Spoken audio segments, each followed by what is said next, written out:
కుప్పంలో కొత్తపేట ప్రాంతంలో నూతన పింఛన్లు జిల్లా టీడీపీ అధ్యక్షుడు షణ్ముఖారెడ్డి పంపిణీ చేశారు. ఈ కార్యక్రమంలో PKM UDA chairman doctor Suresh Babu పాల్గొన్నారు. సీఎం చంద్రబాబు నాయుడు దివ్యాంగులు, వృద్ధుల సౌకర్యార్థం ఒకరోజు ముందుగానే పింఛన్ అందిస్తున్నారని తెలిపారు. అనంతరం లబ్ధిదారుల సమస్యలు తెలుసుకున్నారు.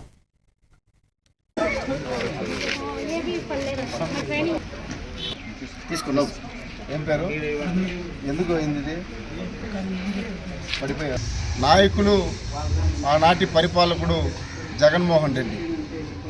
ఆ జగన్మోహన్ రెడ్డి చేసినటువంటి అరాచకాల్ని ఈరోజు సమపాలనలో పూడ్చుకుంటూ ఎక్కడా కానీ డివిజనైజ్ చేయకుండా ఈరోజు అభివృద్ధిని, సంక్షేమాన్ని సమపాలనలో చూసుకుంటూ ఈ రాష్ట్రంలో దాదాపు 64 లక్షల మందికి పెన్షన్లు పెంచి, అంటే గతంలో దాదాపు 54 లక్షలు ఉన్నటువంటి పెన్షన్ని ప్రభుత్వం అధికారంలోకి వచ్చిన తర్వాత నిష్పక్షపాతంగా పార్టీలు చూడాల, మతం చూడాల, కులం చూడాల, ప్రాంతం చూడాల, ఎవరిని ఉద్దేశపూర్వకంగా చూడకుండా సమపాలనలో చూసి ఈరోజు ఈ దేశంలోనే సంక్షేమంలో నంబర్ 1 రాష్ట్రంగా తీర్చిదిద్దినటువంటి నాయకుడు నారా చంద్రబాబు నాయుడు గారు.